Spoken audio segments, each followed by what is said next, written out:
अध्यात्म में बात चल रही थी कि शिव का चित्र दे करके बोलो। ये बाबा है।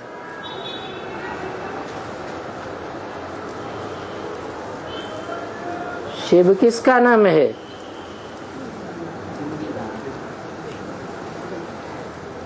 मेरी बिंदी का ही नाम शिव है। वो कब बदलता नहीं है। जब शरीर बदलते हैं तो नाम भी बदल जाता है।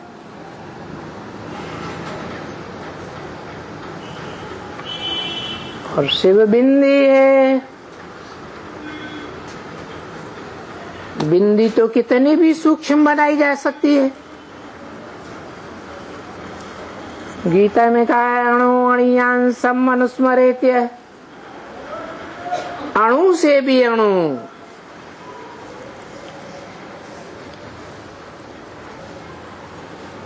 तो उसका चित्र हो सकता है। अणुरूप ज्योति बिंदु का चित्र कोई निकाल सकता है।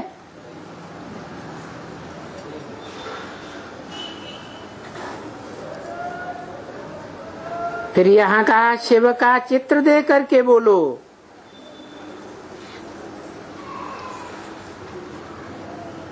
माना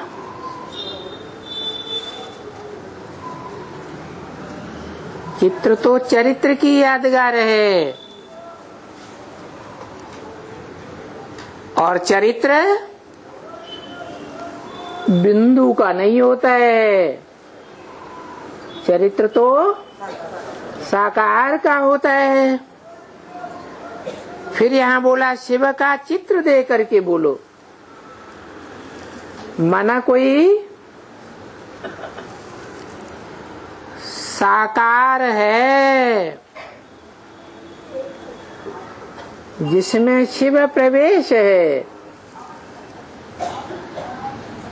तो उसका चित्र दे करके बोलो ये बाबा है। और बाबा ग्रैंडफादर को कहा जाता है।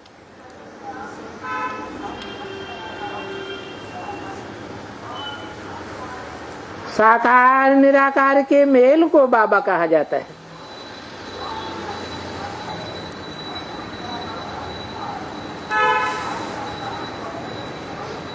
आगे बोला इनको याद करने से इन बाबा से स्वर्ग का वर्षा मिलेगा।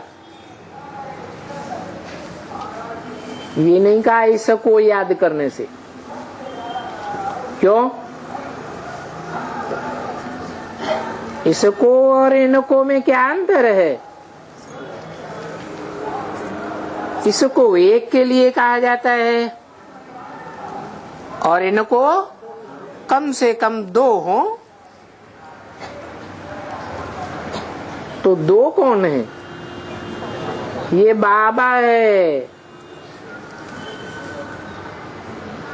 इसमें दो कौन? एक साकार शरीरधारी आत्मा और दूसरी निराकार आत्मा जिसको अपना शरीर है ही नहीं। तो इन दोनों को याद करने से इन बाबा से स्वर्ग का वर्षा मिलेगा। क्यों? इन आत्माओं से ही स्वर्ग का वर्षा क्यों मिलेगा? और भी तो ढेर आत्माएं हैं।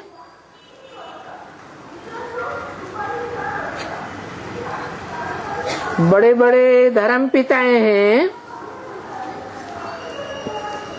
बड़ी बड़ी जनरेशन के फादर हैं।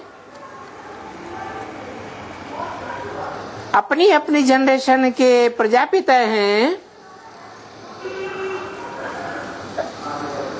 उनसे स्वर्ग का वर्षा क्यों नहीं मिलेगा? कोई कारण? हाँ, और सब आत्माएं एक शिव बाबा को छोड़कर कोई भी 500-700 करोड़ मनुष्य आत्माओं में से कोई भी एक स्वस्थिति में नहीं रहते हैं। एक शिव बाबा ही है जो स्वस्थिति में रहता है, जो स्वयं स्वस्थिति में रहता है। वो ही स्वर्ग में रहने वाले, स्वस्थिति में रहने वाले देवताओं की और देवताओं की दुनिया स्वर्ग की वर्षा का देने वाला हो सकता है। तो ऐसे शिव का चित्र दे करके बोलेंगे